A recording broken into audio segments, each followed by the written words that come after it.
बहुत समय पहले की बात है। एक विशाल राज्य में वसुधा नाम की एक रानी का शासन था।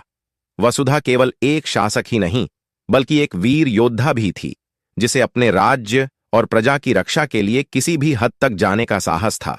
वसुधा का राज्य आर्यवर्त अपनी समृद्धि और खुशहाली के लिए प्रसिद्ध था, लेकिन इस राज्य की भूमि पर कई आक्रमणकारियों की नजर थी। पड़ोसी राज्य का क्रूर राजा महाराज सिंध वसुधा के राज्य पर कब्जा करना चाहता था। उसने आर्यवर्त पर हमला करने की योजना बनाई। वसुधा को इस बात की सूचना मिली तो उसने तुरंत अपनी सेना को संगठित किया और रणनीति बनाने लगी। रानी वसुधा न केवल एक उत्कृष्ट योद्धा थी, बल्कि युद्ध की अद्वितीय योजनाएं बनाने में भी निपुण थीं। उसने अपनी सेना को इस प्रकार तैयार किया कि किसी भी दिशा से आने वाला दुश्मन फंस जाए और हर कदम पर उन्हें कड़ी चुनौती का सामना करना पड़े।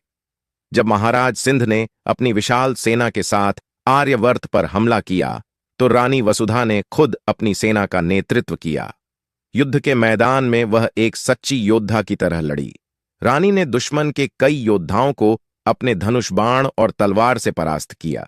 उसके नेतृत्व और साहस ने आर्यवर्त के सैनिकों का मनोबल इतना ऊंचा कर दिया कि वे दुश्मन की विशाल सेना से भी नहीं डरे। रानी ने एक अनोखी रणनीति के तहत दुश्मन की सेना को घेर कर उसके सारे रास्ते बंद कर दिए। महाराज सिंध की सेना, जो संख्या में अधिक थी, अपनी ही योजना के जाल में फंस गई। कुछ ही दिनों में दुश्मन की सेना हार मानने पर मजबूर हो गई। महाराज सिंध को अंततः वसुधा के सामने आत्मसमर्पण करना पड़ा। युद्ध के बाद रानी वसुधा ने महाराज सिंध को दंडित नहीं किया, बल्कि उसे समझाया कि केवल युद्ध और क्रूरता से कोई सच्चा शासक नहीं बन सकता। रानी की महानता और दयालुता ने महाराज सिंध को इतना प्रभावित किया कि वह हमेशा के लिए वसुधा का मित्र बन गया और दोनों राज्यों के बीच शांति स्थापित हो गई।